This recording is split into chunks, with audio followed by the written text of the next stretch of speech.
Welcome to Nothing Moves Without Us, a Black culture podcast where we discuss the past 30 years of Black entertainment through media, albums, music, and TV shows. I'm your host, Clifford.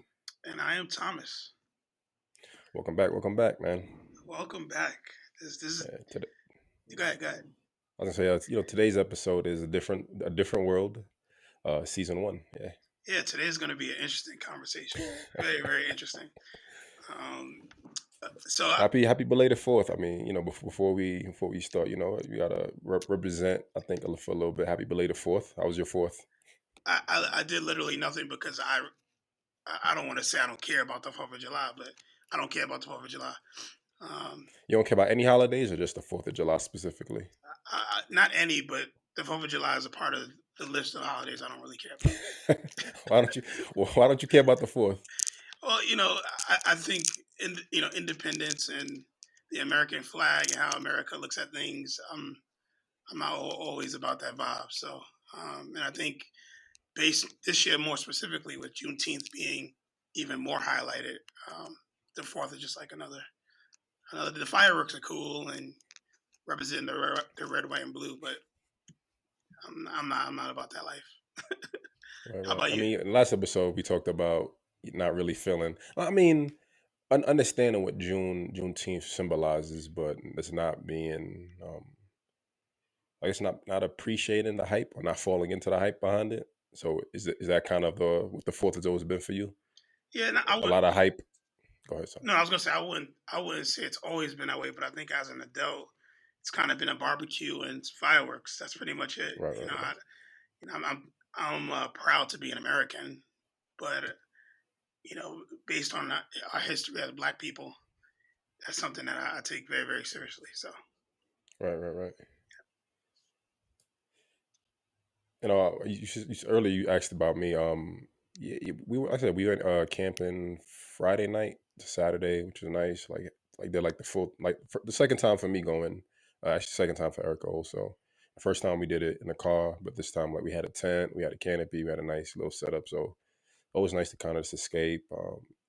Gaze in the stars, be humble by the night sky and all endless possibilities out there. On Saturday, Erica's friend and fiance came to visit. And yesterday, we just relaxed. We watched the Matrix series or movies and went to see fireworks. That was it. nice. Yeah. Yeah, I would say the only thing I did on the weekend is volunteer, helped a friend out, put on an event specifically around highlighting our voices as a Right. people, not only Black people, but as people as a whole. So that was Cool. cool. But other than that, just work, man, putting in work. Yeah. And I was saying it's funny that we both had on like the pink and black today. Not planned at all. Like I was just looking for something different that I hadn't worn in a while. So I just threw this on and get on the mic and it was just flipping colors. So that's funny. That's funny. It's great minds think alike, my brother. All Cool. right, let's get into it, man. Let's get into it. All A right. different world. So we always start our show conversations talking about the show's title, and we talk a little bit about the intro. A different world. What comes to mind when you hear the title before you even watch the series? What came to mind for you?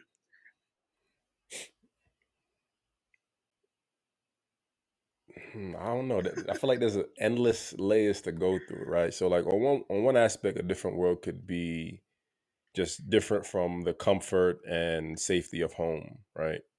There's a different world. Like initially, my mind went to the aspect of a different world where blackness is treated more. Blackness is represented better, and maybe that does kind of tie into the show since it's a like predominantly black school. Um, those are like the first main two. What about you? Yeah. So before I knew anything about the show, hearing a title, "A Different World," I definitely thought it was a show about like the Roman times or something like that. Like it was Right. definitely one of those like Hercules. That's literally what popped into my head when I first heard of the show. Even I even think about when I was a kid, thinking of hearing about it. And when did it come out? The the first season was in 1987, if I'm not mistaken. Yeah, 1987. Yeah, Yeah. So January 16th. Sorry, go ahead. no, go If I'm ahead. wrong. Go ahead. January. No, I was wrong on that. I looked at the top rated one, so I just jumped into that. Gotcha. Yeah, it was definitely 1987, which is the year I was born. September 24th. Sorry. Yeah. Yeah, so September 24th, 1987. So I definitely didn't watch it when it first came out because I was only like 4 months old. but but when I started looking into it and people were telling me I needed to watch it, I really thought it was some like Voyager show or something like that. Like I never thought it was a sitcom about a black university Right. or beyond. So um, that definitely popped into my head. And then watching the intro. The intro is it's a very, very interesting intro. so, so that kind of threw me off as well. But, uh, but overall, looking at what it represents and watching the show, I see that essentially it's talking about a different world from what you're used to or from where you come from. Right. And that's all in the intro as well. So, Which is which are the lyrics, right? yeah, A exactly, different world from where you come from. Yeah. exactly. So now that I've watched it, I've dived into the first season, it makes a little more sense. But the name makes sense, but the intro still makes absolutely no sense to me whatsoever. So I mean, it's just like it's just like cutscenes from college campus, right? I don't know. I mean, I don't. It doesn't make sense to you in terms of relation to the theme of the show. Or just the visuals don't flow well for you. both, I think, and we'll dive into it. But I think the the visuals from the intro somewhat there are parts of it that match what's going on. There's parts of it that don't match what's going on. So like I feel like Dwayne Wayne, his importance in the intro and the multiple things that he's doing, even like connecting with Denise, and we'll talk about the characters and so on. But Right. Right. it didn't match the show. I felt like what I saw in the intro, I didn't get in the show.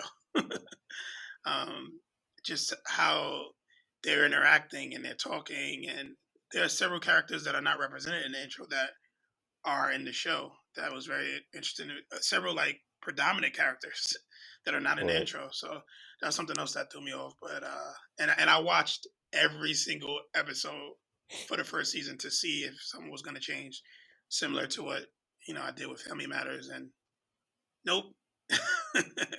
so Yeah. I mean, kind of. I definitely understand that point. I kind of feel like also, I'll put it out there now. Overall, like, I couldn't. I didn't get into the first season that much. And I never really watched the show growing up. I think I watched episodes here and there. It To me, I think I grew up mostly watching, like, I was used to like the Martin and the French Prince and like the hard comedy that really stood out. And this doesn't really have that comedic feel to it. So like I don't know what the show is supposed to be. I feel like I'm still trying to figure out what the show's about. And hearing your point about the characters, I think maybe I feel like they were just trying to figure it out initially. Like the first episode is very heavy with Denise, Marissa Tomei and Denise's roommate, sorry, Jalissa, Jalissa. Yeah. yeah. Then I feel like throughout the season, she just kind of disappears, and it's just all these random people being reintroduced. Like there's no like concrete flow of the characters or storyline. It just feels like this. It feels too random, I think, and I think for me that kind of ties into like your feeling about all these new characters showed up later on, and for me, I'm wondering if maybe they just kind of plugged them in to kind of get more out of the show, because it feels very light to me. It feels very very very light to me. Yeah, I agree. I think A Different World is essentially a spin-off of the Cosby Show, right? It's Denise from the Cosby Show going on to college. So Right. so it kind of reminds me of Blackish to Grownish. kind of has that Yeah, kind that's of the same thing I kind of thought has too. that feel as well. And again, I think the characters you have Dwayne Wayne, who is this math whiz, who's super smart guy, but once again, I call it the Eddie complex. He's just all about girls. Even the first 2 seconds of the first episode, he's being a creep essentially. Right. And his role changes throughout the show, so I give him that.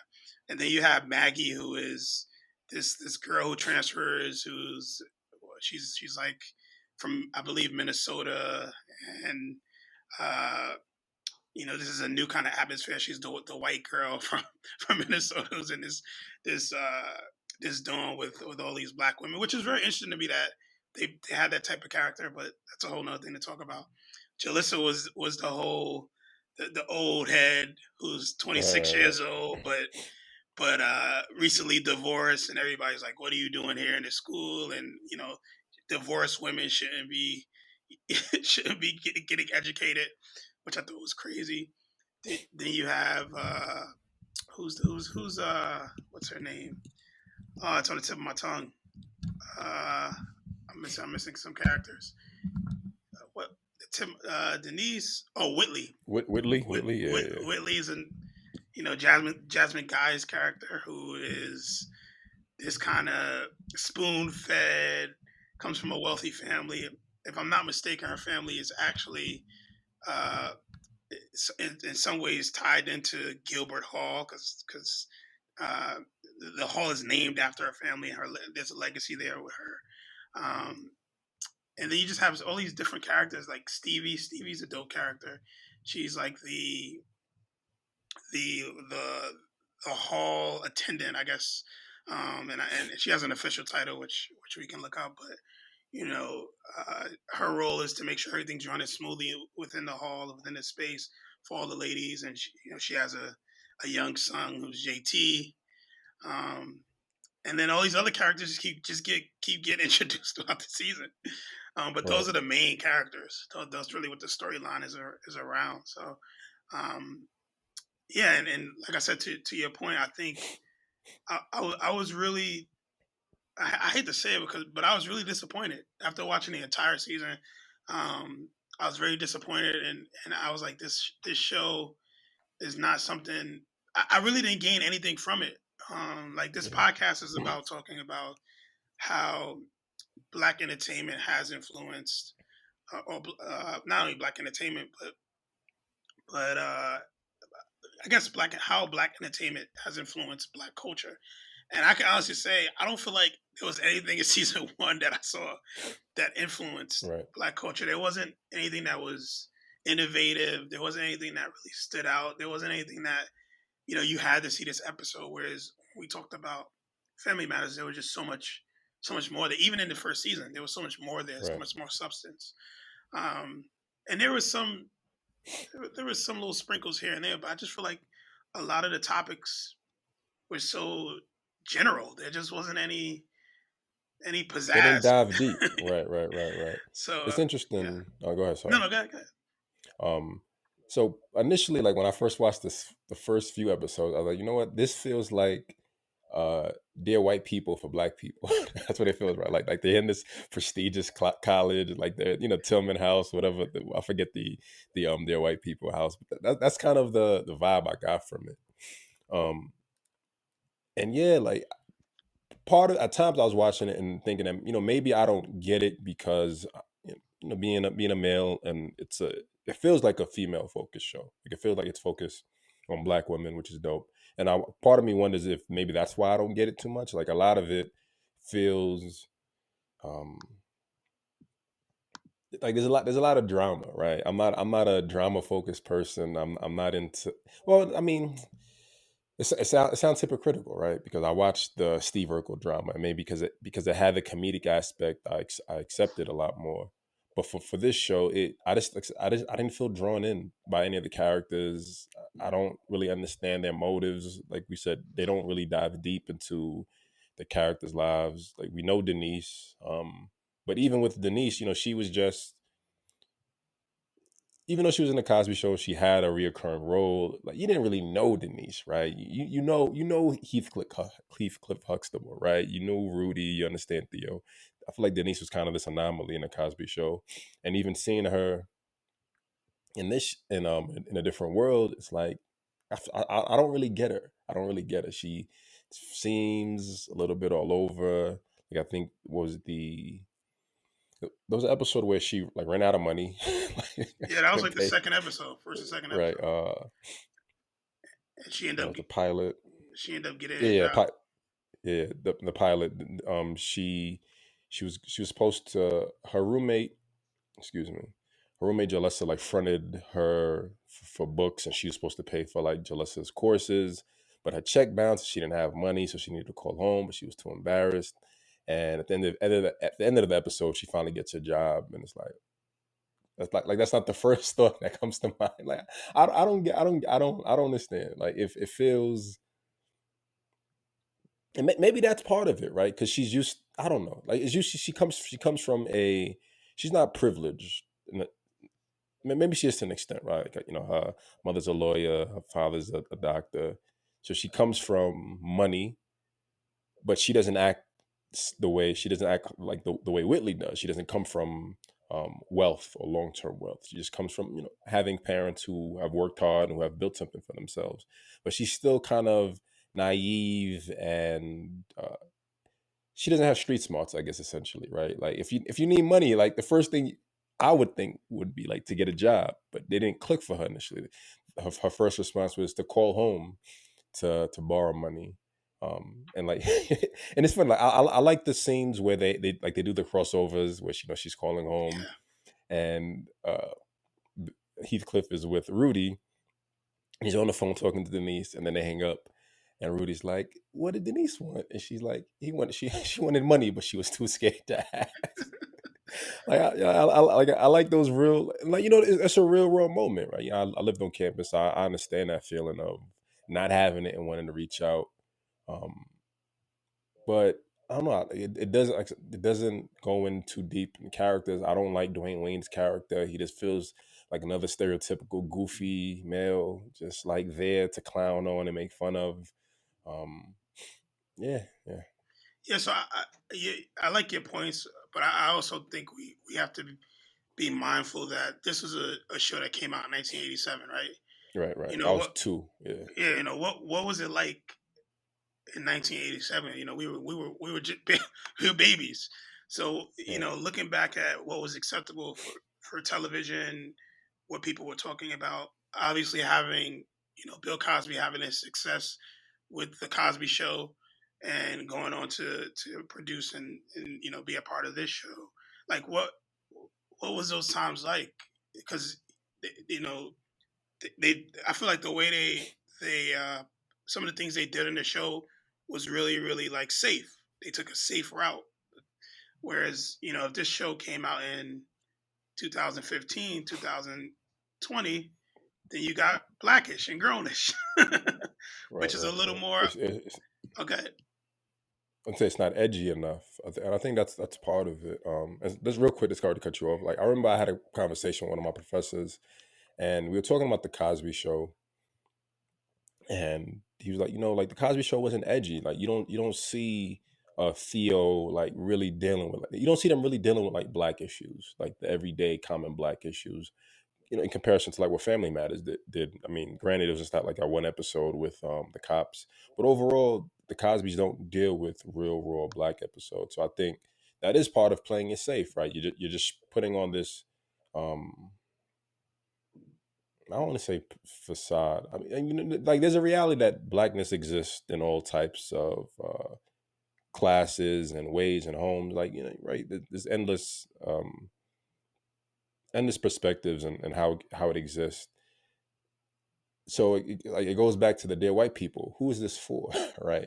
Who is this for? And it feels like it's for the middle class, for middle class Black America, which wasn't as predominant in the 1980s. I feel.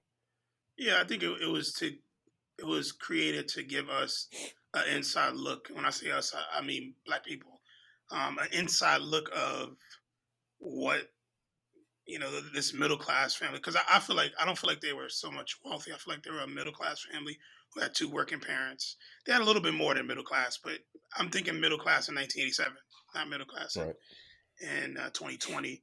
Um, and how I broke it down is I basically broke it down as Whitley is this wealthy, comes from wealth. Denise comes from this middle class family, and then Jalissa is this hardworking, woman from Jersey. from I think she right, said she's from Camden or something like that, if I'm not mistaken. But she's from Jersey. So, when I was trying to get into the show, my biggest challenge, or the biggest challenge for me, was understanding why they made the characters the way they did, and how even the first episode when there's this challenge with who Jalissa was and being divorced, and like I didn't understand why that was a problem. I didn't understand how that related to going to college, and it just didn't make sense to me. But maybe back in those times, you know, getting divorced for someone It's was a big taboo, deal. yeah. Right? It was taboo, right? So um, I try to be mindful when I was watching the show that this show came out in 1987, and the times were different. Um, and I try to really look at it from a lens like how is this affecting, once again, Black culture? And it had little sprinkles, with different episodes, um, that I thought was, they were moving in the right direction, and then they would totally screw it up. Right, right. I get excited. I'm like, all right, cool. They're about to. Oh damn. And yeah, I just want to, like I said, be mindful that this was 1987. We don't know what Bill Cosby had to do with those production meetings, and I always kind of bring these up when we're talking about these things. What he was trying to do, and they were like, "Nah, this is not going to work for TV," or "Sure, let's try this." Um, Right. so I just want to be mindful of that. But even with it being what it was, uh, I just kept wanting more, and it just wasn't enough. And I guess let's dive into some of these characters. What do you? But real quick, Yeah, I wanted to touch on. You brought up some points about what was going on, yeah, so I wanted to put up other Black shows that kind of came out within that time frame. So the Cosby Show came out in '84, Different World '87. We had Different Strokes in '78. I mean, it's a bit further away. 1985, 227 came out. Um, Amen came out in 1986. What's Happening Now came out in '85. Family Matters '89. The Red Fox Show in '86.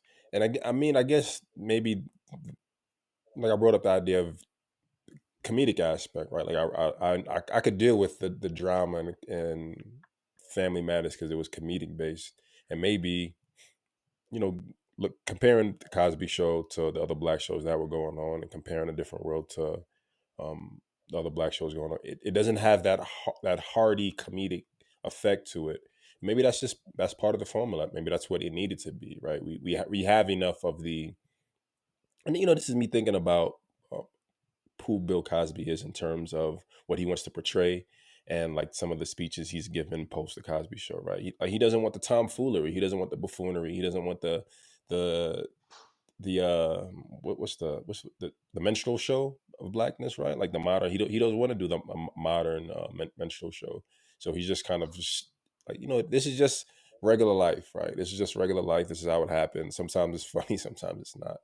um so maybe I'll try to go into the next few seasons with that mindset, that it doesn't need to, everything doesn't need to be hard comedy, right? It could just be like light stories, and you pull from it what you can.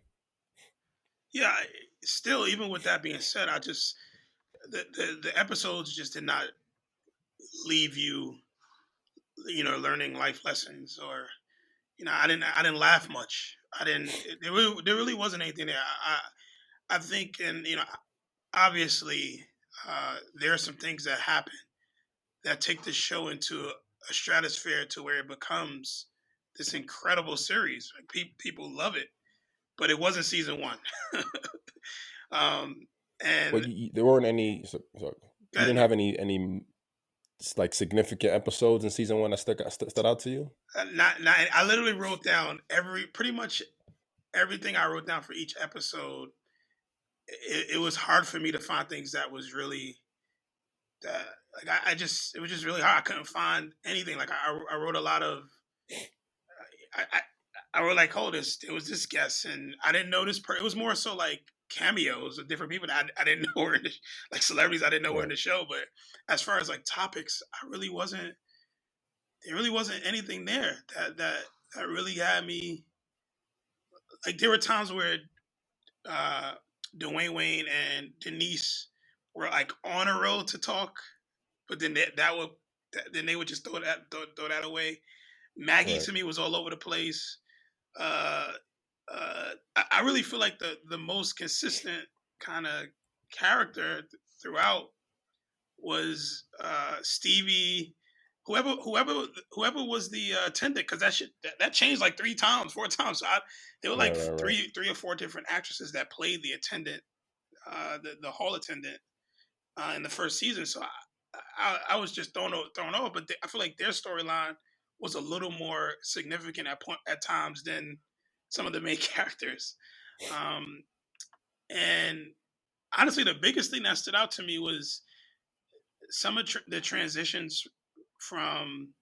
It reminded me of Family Matters when you know how Laura and Maxine starts being like Laura's sidekick, and then Eddie has Waldo. I started to see that with Dwayne and Ron and Whitley and I believe Maggie. So I started seeing that dynamic kind of change, and then they started getting more love episodes, and that Right. was cool. You know, seeing Ron and Maggie connect. I believe, yeah, her name's Maggie. That was cool, but it just didn't make.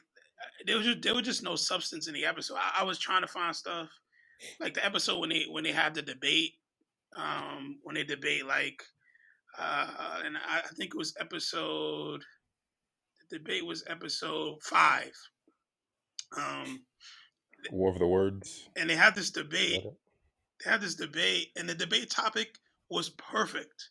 It was essentially about Whitney's point was, uh, being married, you should focus on being a family woman. And Maggie's point was, even though we're married, we can still work, we can still follow our dreams, we can still have goals. Great topic, but it never manifested. It was just like it kind of tied into Maggie's situation with her boyfriend. Her boyfriend came, he asked her to go with him. He got a job in another state, working at like a pig factory or something, a Right. pork Right. Right. factory. Right. And I thought it was a great topic. I thought that they could have really like dived into that, and it just kind of went nowhere. So it was a lot of that happening where different episodes you would see the making of something great, and then it would never manifest. Um, so yeah, Yeah. Like I watched the Mr. Tillman Award. Let me see. We'll pull it up real quick. Yeah, Mr. Hillman. It's why isn't this listed? Excuse me. I think it's episode 20. Nah, that's wrong. Why isn't this? Anyways, I'll pull it up. Mr. Hillman episode, yeah. and usually it's always been Miss or Mrs. Hillman, and Denise enters Wayne into the contest, right? Like it shouldn't. She wants to be progressive. It shouldn't be a woman, even though it's predominant. Is it a predominantly female school? Is that how it is, or I I I would say no. I don't like I don't get it, right? So it was episode 17. Um, and no, that's the thing. That's another point. I'm sorry to cut you off, but quickly, when the No, show no. starts, you see more men, you see more black men. They actually like have some engagement with the black men, and then the more the show goes on, you see Ron Wait a and minute. Ron and Dwayne. Yeah, That's it. So yeah, and but like every now and then, go ahead. no, I'm gonna say that was episode So, 17, Mr. Hillman. and the only men you do see are the ones like that they're crushing over, right? And like acting class, or the ones that are making fun of fun of Dwayne, like in the Mr. Hillman episode. So like that that's a great concept, right? You know, you're supposed to be. Well, is Hillman is it supposed to be a predominantly female school? Because I think that's what I thought. That's what it feels like. And like I understand we mostly only see their dorm, but overall it just feels like it's a predominantly black female school. Also, did you get that feeling at all? I, I guess yeah, because that's what we saw. Like it was 90% of the episode was all about um, black females. Um, and I actually wrote down in my notes. I wrote down it's hilarious to me how they sprinkle in other races. So like it'd be one Asian kid, one episode you see like one Asian kid, another episode Asian female, then you see an Asian male. It was just it was just weird how they sprinkled other races in every couple of Right. episodes. But yeah, I would agree.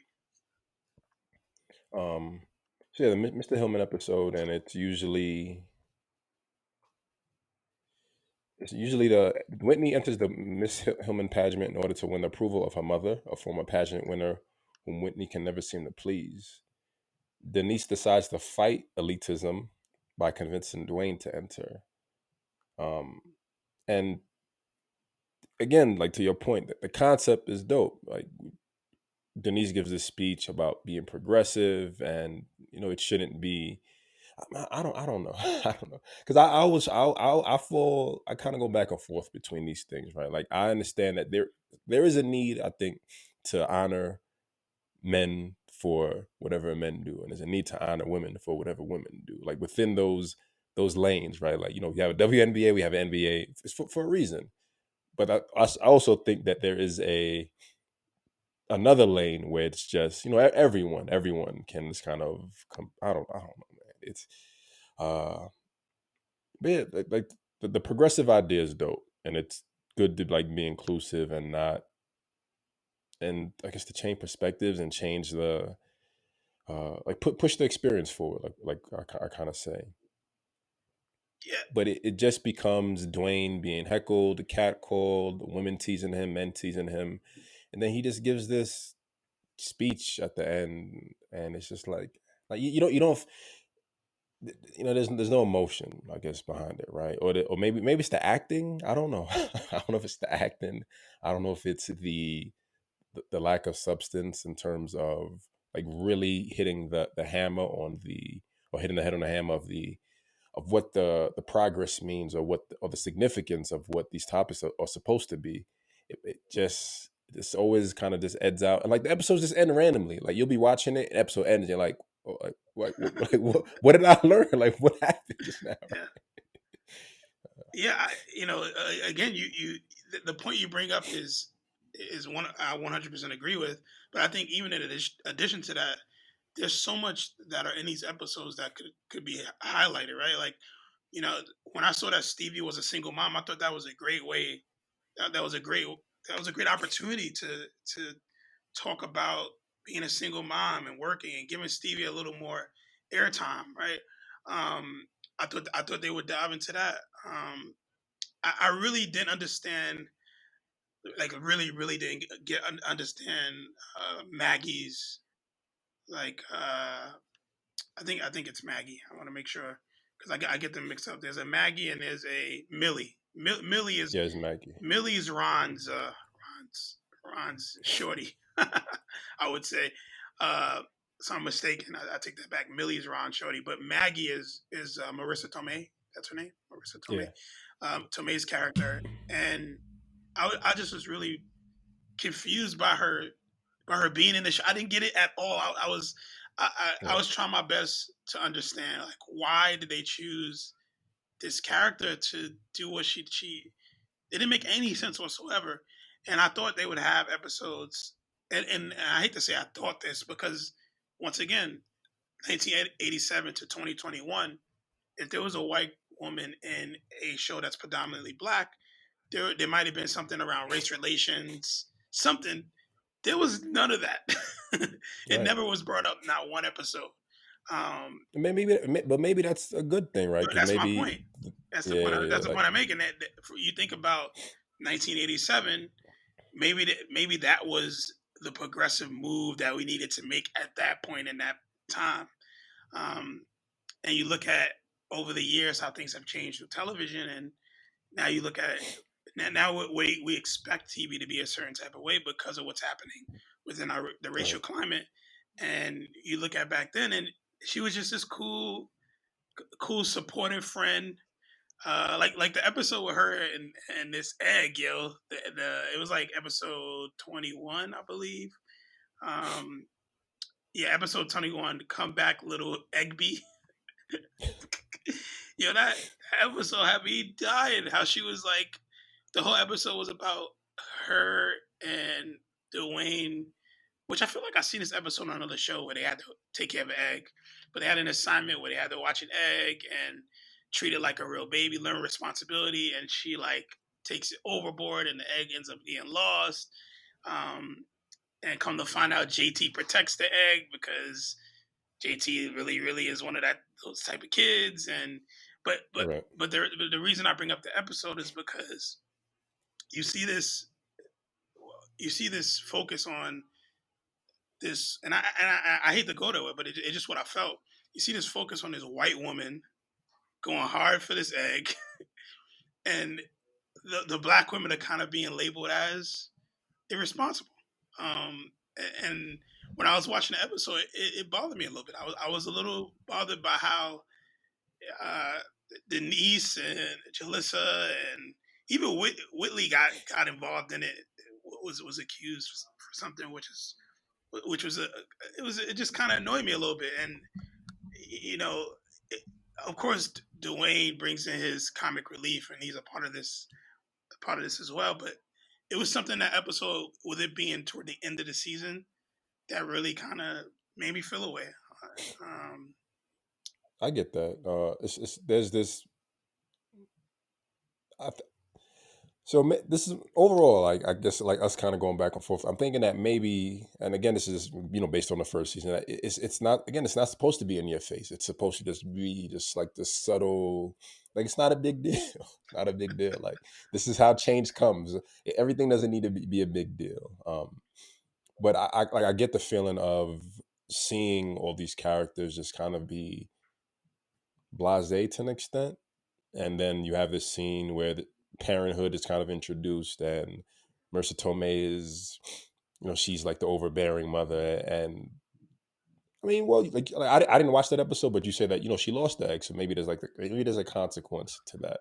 well, I was thinking about. Go ahead. I was gonna say, she didn't lose the egg. What she did is she asked Jalissa to watch the egg. She had to go to like a volleyball tournament. She said, "Hey, can you watch this egg for me?" She took it very serious. She gave her a phone number. She's like, "Call me if anything happens." Uh, Jalissa gets asked by Denise to help her with getting it calculated. It's stuck in the drawer. So Jalissa goes to help her, but she asks Whitley. She's like, "Hey, can you watch the egg and watch JT?" Uh, Whitley goes to help JT. The egg ends up missing, and Marissa Tomei's character goes crazy. She goes crazy. Oh my God, where's the egg? Oh my God, I don't know what to do. And blame this person, blame that person. She's like distraught. She doesn't know what to do. And then at the end of the episode,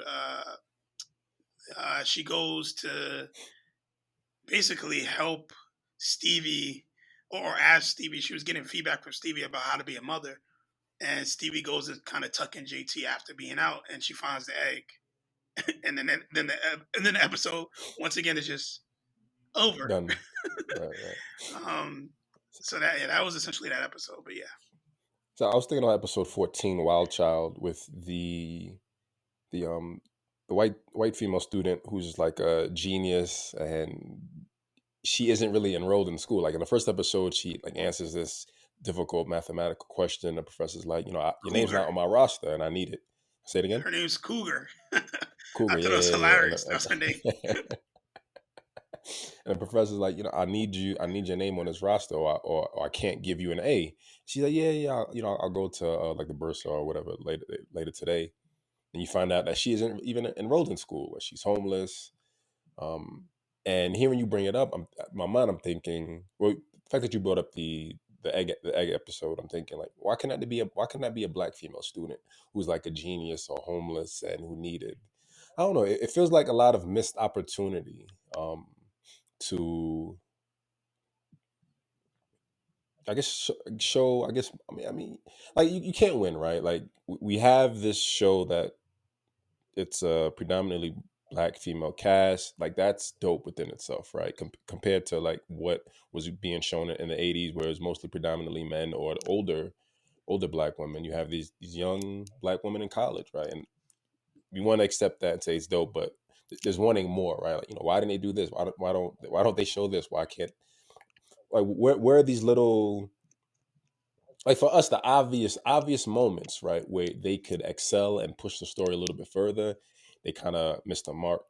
um but one character who I really do love is, and I know we're kind of transitioning the characters now, was Miss Letty Bostick. In the first episode, she's like an Hillman Hillman student who finally returns to college to get her degree. and she's like this amazing writer and poet. And I think, again, us wanting more, right, and wanting more to be drawn out. The message is just, her presence is here. She has this presence. She has this knowledge. She has this awareness. She has these years of experience. And again, it doesn't need to be a huge ordeal. It's just her interacting with these students, these younger women, and kind of giving them game on how to experience life and, gain new perspective.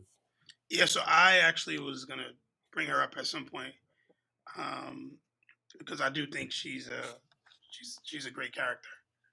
Um, I think overall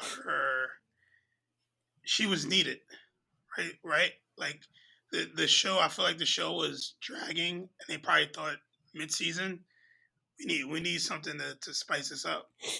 Um, and she brought a dynamic that I feel like black people could understand, black women could Right, understand. She talked about her experience not only as someone who was a previous student, but she talks about her experience as being a black woman outside of the country, which I thought was great. right. She even has that whole episode. I believe it was like, what is it, Mr. Cupid, or Doctor Cupid, where Yeah, yeah.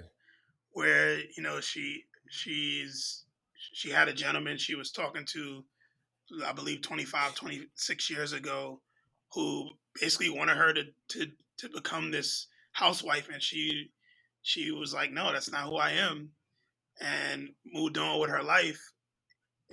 And it was challenging for her, but didn't regret it and end up doing all these incredible things. And now he's trying to get back into her space. And the episode goes deeper into that, but I do think she was a great, great character. But she didn't stay Yeah. long. She was in there like 4 or 5 episodes. Then they got, I believe Stevie came back, and then Stevie left again. And then somebody else took over. So, uh, once again, we don't know what those conversations look like on the back end to keep, or how progressive they wanted to be and how innovative they wanted to be. But I felt like she was a breath of fresh air, especially the way she was treating those girls. She wasn't letting them get away with shit. She was Right, right. You had to She earn was things. teaching them about the real world. Yeah. Yeah. So yeah, I think it's a great character to bring up. She was definitely one of my favorites as well. I was actually going to bring that up at some point. So you're over here reading my mind. Uh, I mean, no other character stood out to me. Unfortunately, honestly, like I said, I didn't really like Dwayne Wade's character. He just felt like the typical prototype of. I mean, you compared him to Eddie from Family Matters. I looked at him as a bit of like Eddie and Steve Urkel, right? Um, I don't know, man. Like it, the show just feels completely different from what I remember. I remember enjoying, and again, I know it's the first season, but it feels completely disconnected and other from what I remember, and I think that's part of why I'm just like, it's just not connecting with me. Like it's not a laugh, not a like I don't see any like personality in the characters. I get Denise's character and her transition, but a lot of it is just like I want to blame it on the acting maybe at this point. Like I want to blame it on the acting, and like it doesn't feel like there's chemistry. Maybe I don't know, man. I don't know. I'm still trying to figure it out, and I'm hoping that maybe in the next seasons, once it starts clicking, I can, we'll be in the next episode. We'll be able to look back and be like, okay, now I understand the first season completely. I understand what was going on, because right now, like I said, man, I'm not getting it. It's not drawing me in. Yeah. So I remember enjoying the show. I also don't remember Denise's character. I don't remember her. So when I was watching the first season, I was so lost because I was like, I don't remember this person. So then I had to go do some research because I thought I was bugging. I was like, yo, maybe it's a different show I've been watching, but it's not. So essentially, this first season, Denise was in the show. She was essentially one of the main characters, and then as it progressed, as you go on, and what's the name of the character? What's the name of her? The actress, Lisa Lisa Bonet. Bonet. Lisa Bonet. She ends up leaving the show. She ends up getting, she ends up leaving. She ends up getting pregnant, and leaving the show after the first season. So Right. so then the storyline transitions to making Dwayne Wayne the focus and Whitley the focus, which they were focuses here, but Denise was more the headliner, you can say. Right. Um, and that's what I remember. I don't even remember Denise being in the show. When I watched the first season, I was like, I'm so confused because I remember it being more comical. I remember the love Right. stories. I just that's what I remember. But obviously, I probably seen it after season one, and then they introduced some other characters. I remember Ron having a more predominant role. I remember him being more comedic as well. Um, and like I said, I wanted to do some research, and I read that uh, there was a conversation with Bill Cosby um, by the production team. Debbie Allen was on the team as well, and they thought it'd actually be a good idea to bring Denise back as a pregnant college student because that's real. It really happens. Right. It's innovative, and he was like, no, it's not. Yeah. That's not the message he wants to show. Yeah. Yeah, Yeah. I remember yeah. that. In addition to that, they felt like the show was playing it too safe. They felt like it didn't really do a great job depicting black college because this was supposed to be a historically black university. It didn't really depict that in season one. So um, a lot of the conversations, and I read reviews because I thought I was going crazy. I thought maybe there's something wrong with me being this. I'm 34 years old, being this 34-year-old guy watching a show that came out 35 years ago, right, or 34 years ago, and maybe I see it differently than people saw at that time. But even looking at the reviews, people are like extremely lost. They're like, Right. I don't know what's going on. And just to be fair, most shows, I would say 80% of them, their first seasons are not their best seasons, right? They have to, Right. they're learning, they're figuring out what the audience wants, they're figuring out kind of direction. So I give it that, but I hate to say it, but I kind of feel like the departure of Denise might have helped the Made the series. show. But I don't want to say it yet because I haven't watched the additional seasons. But I do remember Right. enjoying the show. So, and I didn't dibble and dabble at all. And after watching season one, I was like, I'm gonna take a break. I don't want to, jump the gun. You and I will talk about this later on.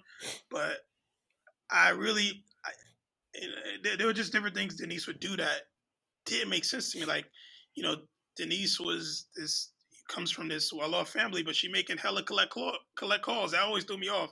I was like, yo, you don't got a quarter, yo. You like she She didn't have a job, right? yeah, Like but she didn't know. she had a quarter to call the homie.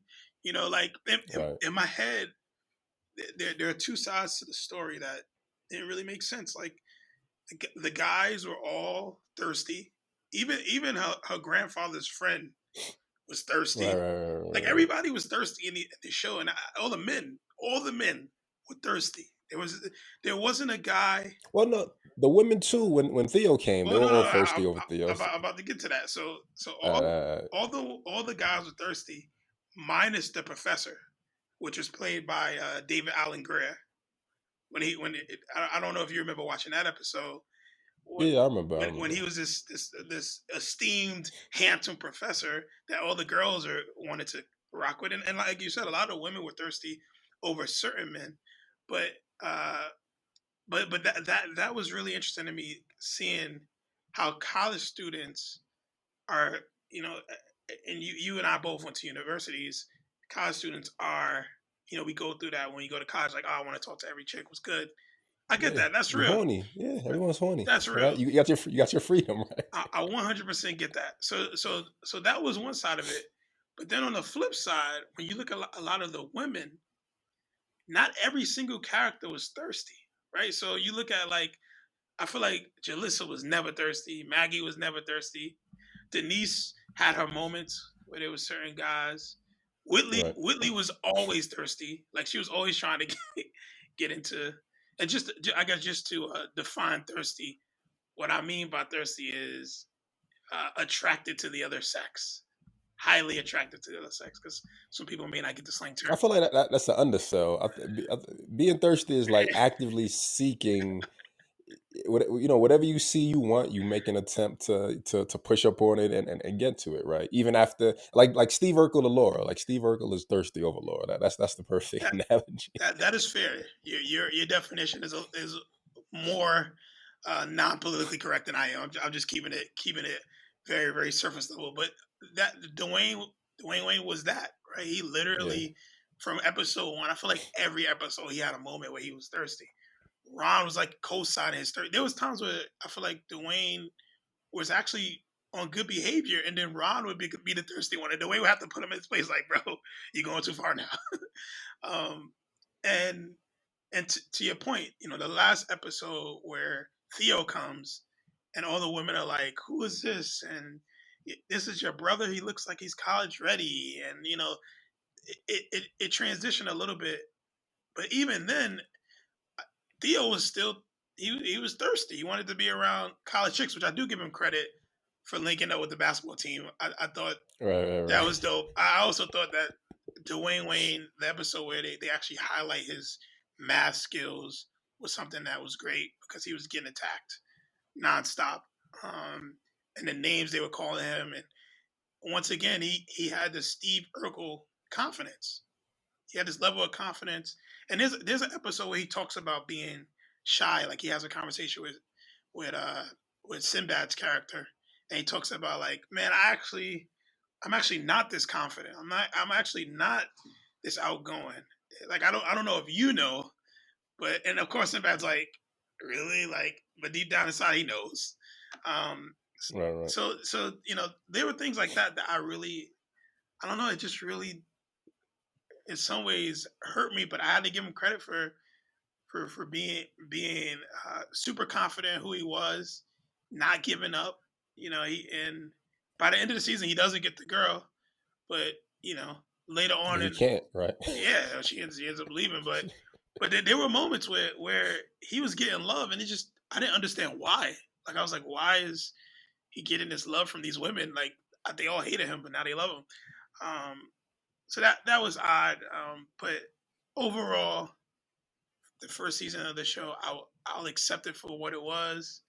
I'm excited to look and see dive into the other seasons, but definitely was a challenge. Definitely was a challenge from beginning to end.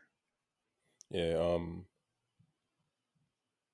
I've like I said, I didn't watch the show that much growing up, but I didn't remember Denise being in it either. So I was kind of confused initially, and I didn't even like look up IMDb to see how many episodes she's in. But again, to your point, she's only in 23 episodes, which is the first season, and yeah, maybe that's when the show gets better. And thinking about Denise's character, like even on the Cosby Show, right? Like, what was interesting about her? Like, what was unique about Denise's character? I never watched the Cosby Show, so I couldn't tell you. Really? Yeah, I've Yeah. probably Okay. seen one episode. It never appealed to me. I feel like Bill Cosby, he's not that funny. Like as Bill on the show, I didn't really enjoy it. I think I get that. I watched two episodes and that was it. Um, So I don't know. But but yeah, you have more insight than I mean, I don't remember anything. I don't remember anything unique or interesting about her character. So I feel like it ties into what the show is lacking, right? Like she's supposed to be the lead. She's supposed to be the lead of the show. So you can't overact. Like going back to the acting idea, right? You can't overact or outshine the lead. So if the lead is at five, that's like their peak. Everyone has to work at four and below because you you can't outshine the master. And maybe that ties into it. Maybe that is why the direction of the show changed and it kind of evolved into what people know and love. Like when I think of a different world, I always correlate it to the Fresh Prince of Bel Air episodes when they're in college and like they're always in the cafeteria laughing and all that. Like that's always what I think about when I think about a different world. Um, so yeah, I'm very interested to see how left the show goes. Once we kind of start the new season. Yeah, yeah. And as the show goes on, and I don't want to jump too far, but the show is highly known for Dwayne and Whitley's love. Like that's what the show is known for. Like you watch reunion shows, you watch conversations they have, and people talk about this love connection that they had. Um, so that's really what I thought I would see. I thought I would see like at least episode 21, 22, where they have a moment and it just clicks, and then we're like, cool, here's a cliffhanger for season two. It was none Right. of that. And then another thing that I really didn't get was maybe every third episode, one of Denise's family members would visit and then want to leave her hanging. So like it happened with Rudy, Right. Right. Right. it happened with Theo, um, and it got to a point where it was repetitive. Like when her family members would come visit, they'll chill a little bit, and they wouldn't want to kick it with her because they're like, yo, I'm on the college campus,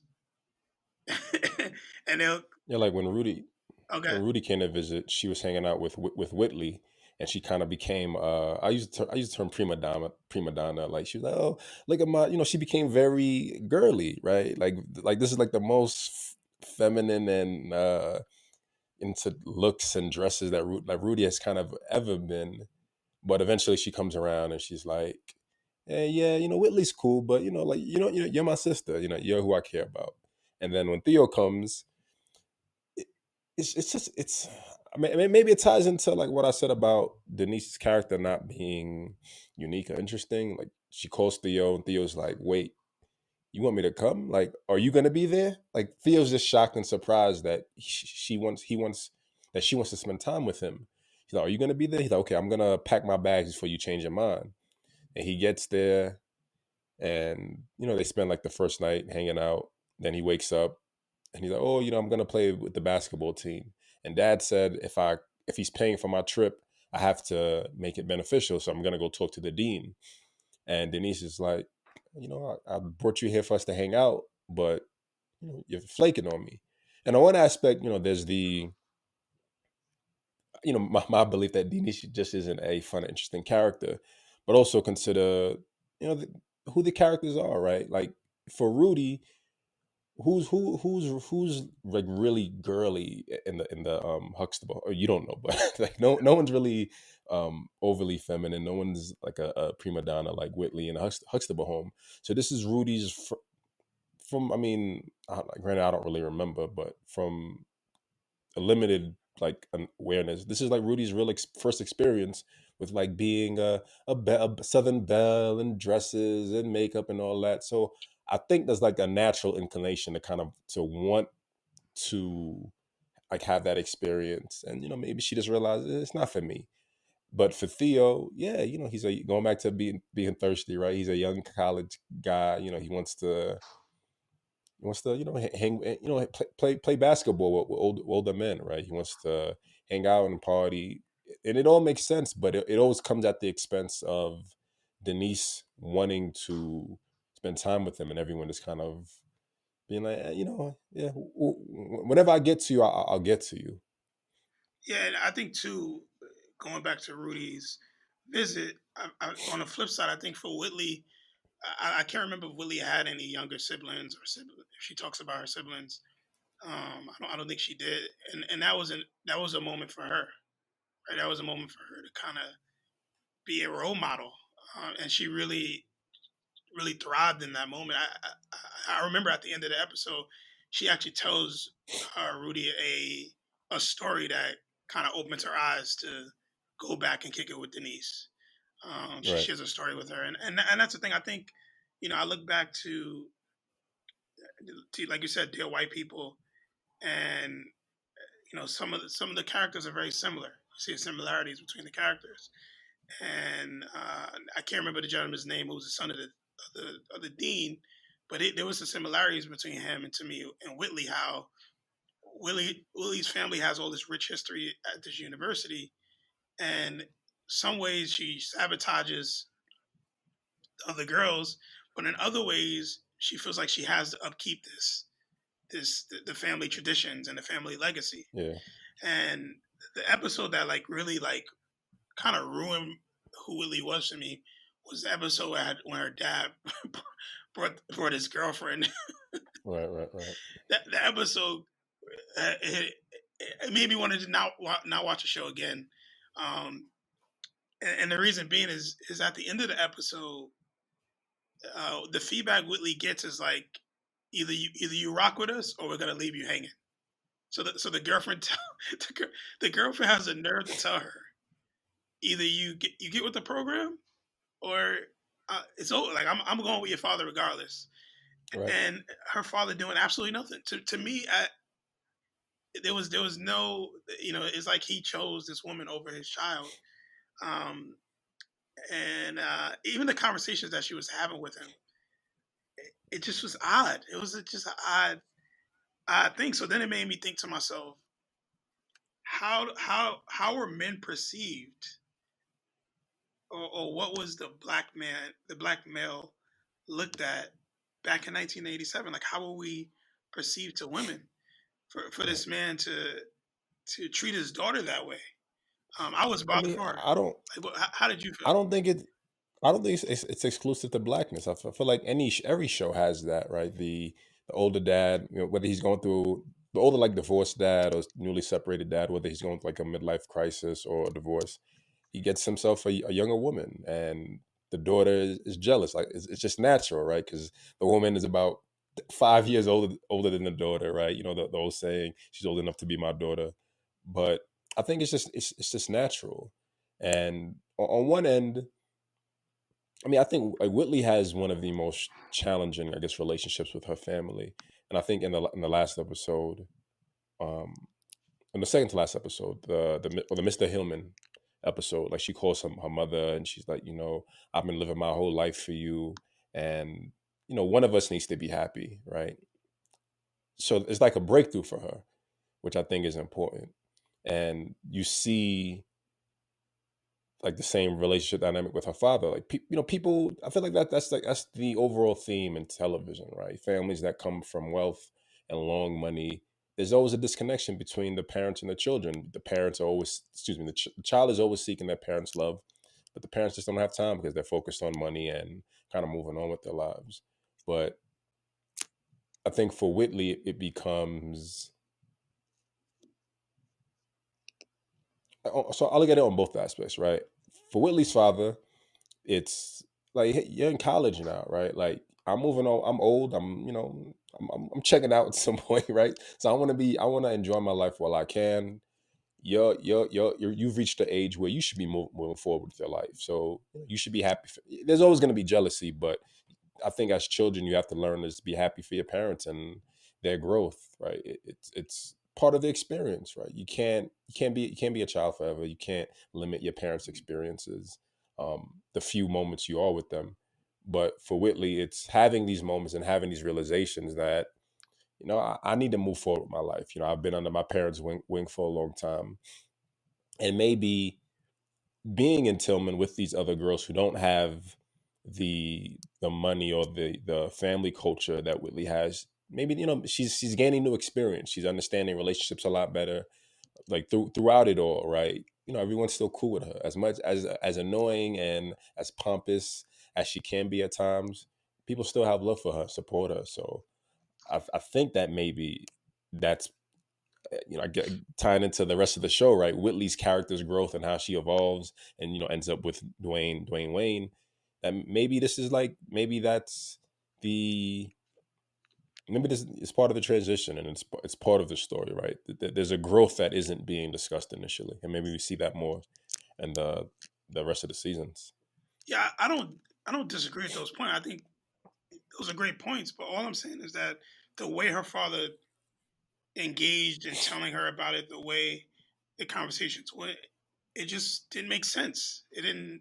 He shows up, and I have nothing wrong with her father moving on, her parents moving on. Like it reminds me a lot of Steve from Matters. Like he's this smart kid. He's doing all these great things, but his parents are nowhere to be found, and it's a lot of like weird negativity that he gets from them for no Right, reason. It's right, very similar to her. Like she called her mom, I think that same episode, and she's like, "Hey, I'm gonna come visit you." And mom's like, I think her mom's like, "I got plans."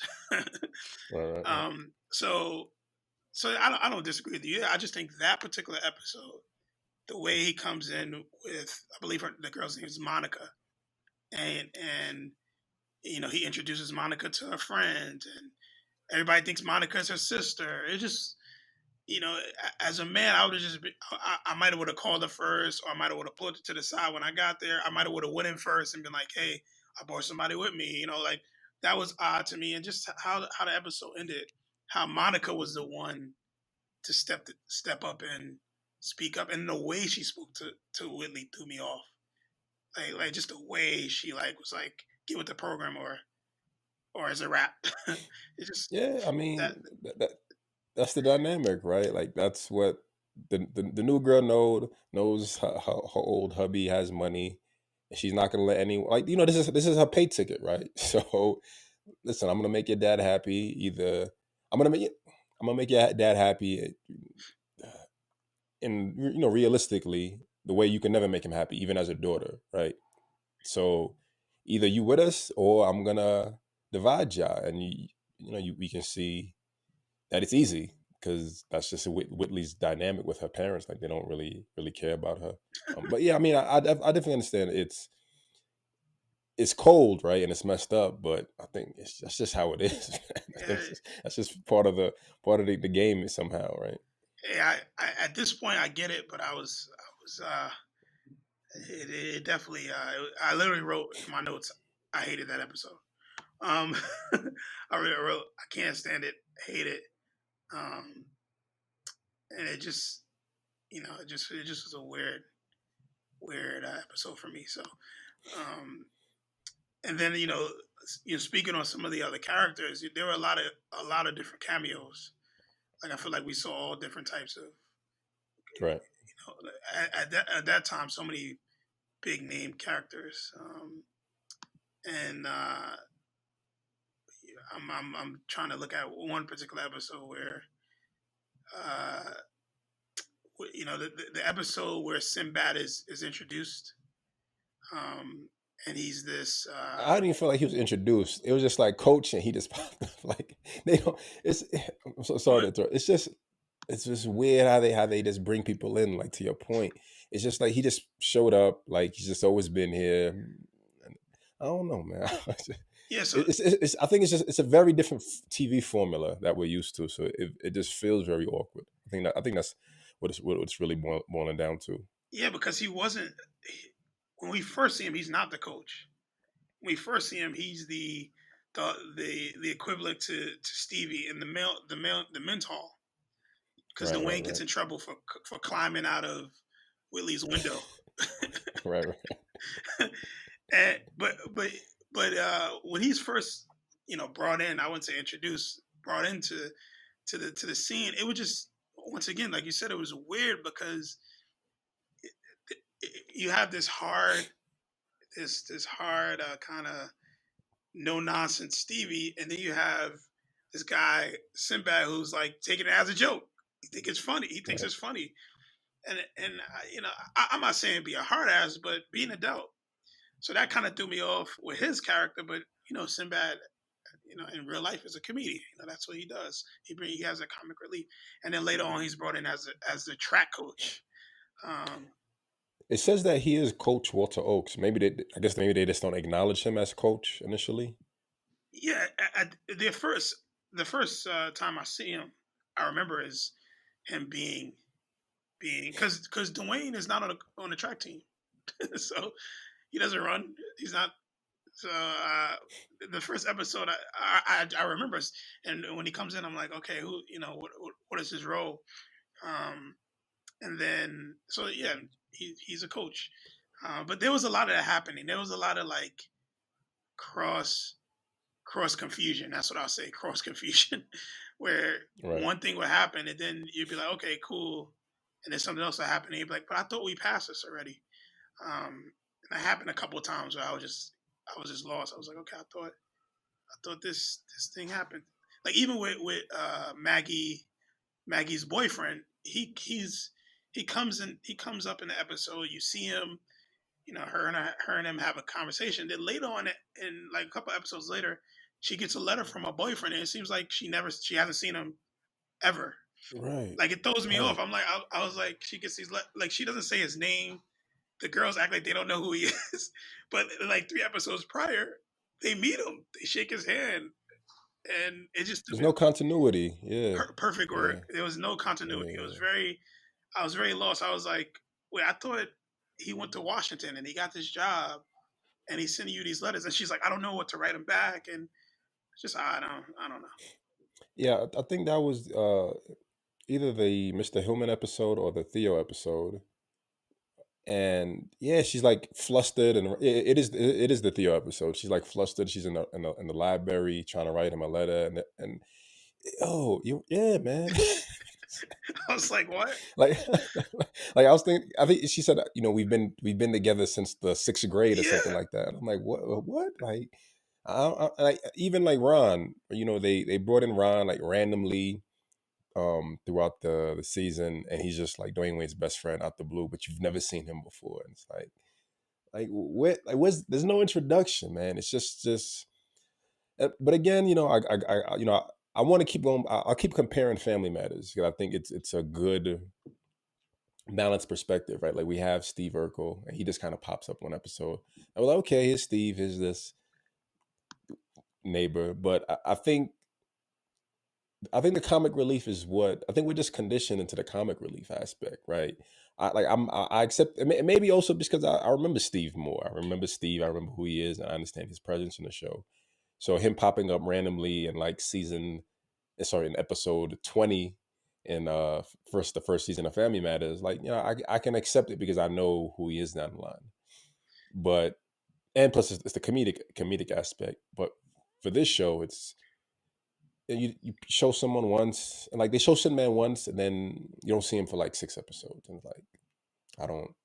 Then you show Ron one episode, and you don't see him again. Then you see him for like 2 episodes, and you don't.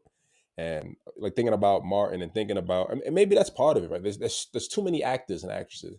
It's too big of a cast. There's too many people that the the main characters aren't that appealing enough to like really draw us in. And when they throw in the supporting actors and actresses, it's like you just feel confused and out of the loop because they don't offer the additional support. Like there's nothing to additionally support because like you said, right, like I said, they have five. Yeah, like how do I support at four if we can't elevate the show and the acting and the human comedy. So, yeah, no context.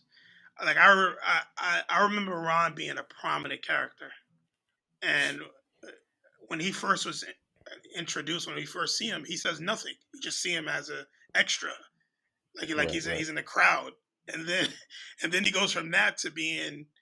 Uh, I feel like the next episode I actually see him do something is when they're doing like the Secret Santa, and he's like giving out breakfast for Dwayne, and those types of things are happening. So um, yeah, it just I don't know, man. And then once he does Doctor Cupid, when that happened and that connection with Millie, that that was cool. It was a cool. Right, right, It right. added a different dynamic to the show. And even Millie's character being treated like she was less than was it didn't really make sense to me. Like I was like Whitley. There's a lot that didn't make sense to me. Why does Whitley have her own room? I just didn't understand that. Why do they? There's episodes where the women. Well, I thought no one wanted the room with her because she's high maintenance. No. I understand that, but even with her being high maintenance, why does she have like how many women are high maintenance at universities? Come on, like I didn't quite get it. Um, and the whole bathroom thing, they had an episode where the bathroom was just for women, and then the bathroom was unisex, and then like that was But I thought they were only in a female dorm. Like I don't. that's what I'm saying. It literally threw me off. I was so confused because every time Dwayne would come to uh into to Hillman house or Gilbert house, uh, he would literally get kicked out. It was kind of like go home, Steve, or Right, get the hell out of here, Jazz.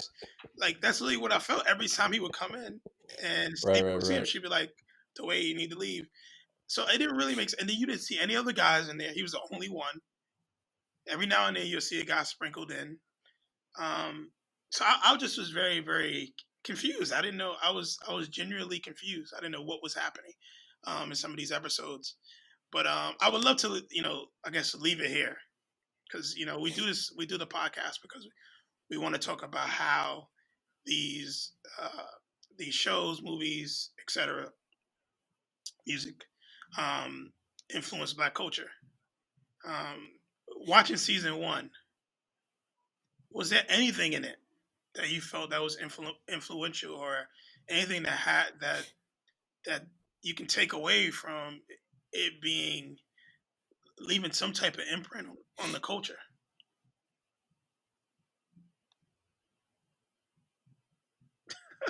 I mean, I think overall, no, no, overall, despite all confusions and I don't get it, and it's not funny and all of that, I appreciate this symbolism, right? I love I love that we're seeing dorm life from a predominantly Black lens. I think that's important. Um, to the older characters being there, the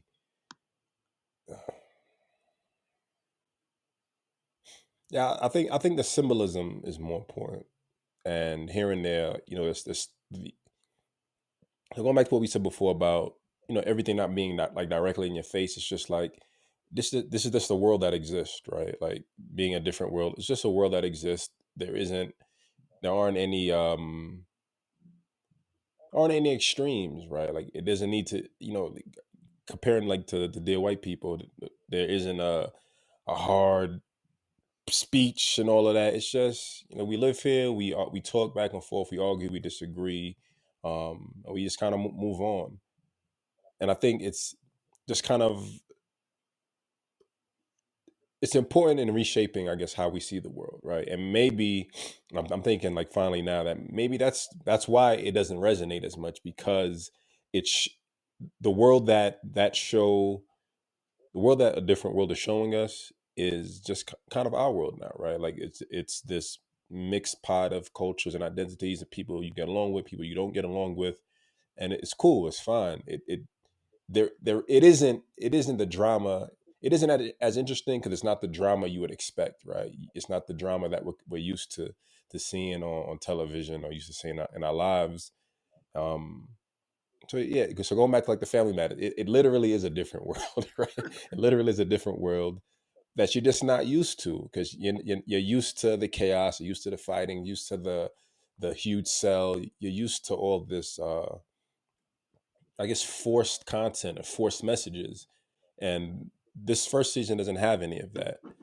But the symbolism, I think, with the characters, the cast, the age differences, the diversity in that, that's what kind of stands out. I think that's what's dope.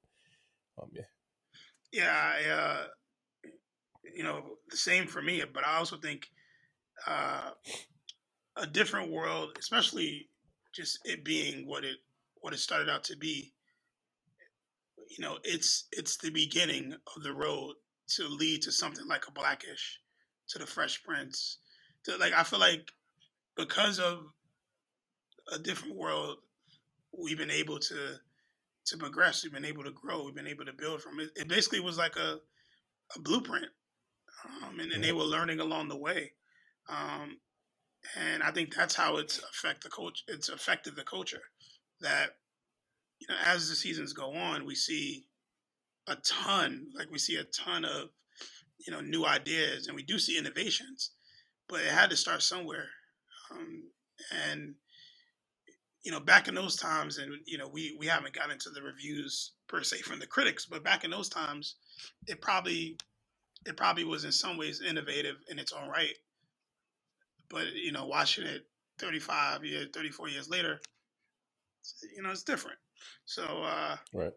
I think because of that format, there's been other shows that have followed that, and you got to start somewhere. So Yeah. um, I'm thankful for what it's worth, and excited to continue to see what these other seasons have to offer. Yeah, man. So yeah, thanks for listening. You catch us on IG at a Black Culture Podcast. You can find me on IG at Cliff Captures Clouds. I'm not doing my regular IG no more. I don't care about it. Yeah, you could. I would say at this point we could just have people follow us on a Black Culture Podcast. Um, All right. and yeah, this has been great, man. This is another good convo. I think we had some points. It was a little bit of a challenge, but we had some points. Right. Yeah, every show isn't going to be as initially inspiring, but the important part is seeing what these next episodes are. Do you want to do a clubhouse for this? I, I I feel like we have enough, but yeah, I don't know. I'm gonna go ahead and say no. okay. No All clubhouse right. with it. So next episode we'll be discussing seasons 2 through 6. through 6, and then we'll do a final clubhouse discussing the final season reviews and any staff reunions. Yeah, so it's actually 2 through 5, and then 6 is the last season. It has 6 All seasons. right, cool. All right, Cool. cool. All right, guys. Until next All right. time. Peace.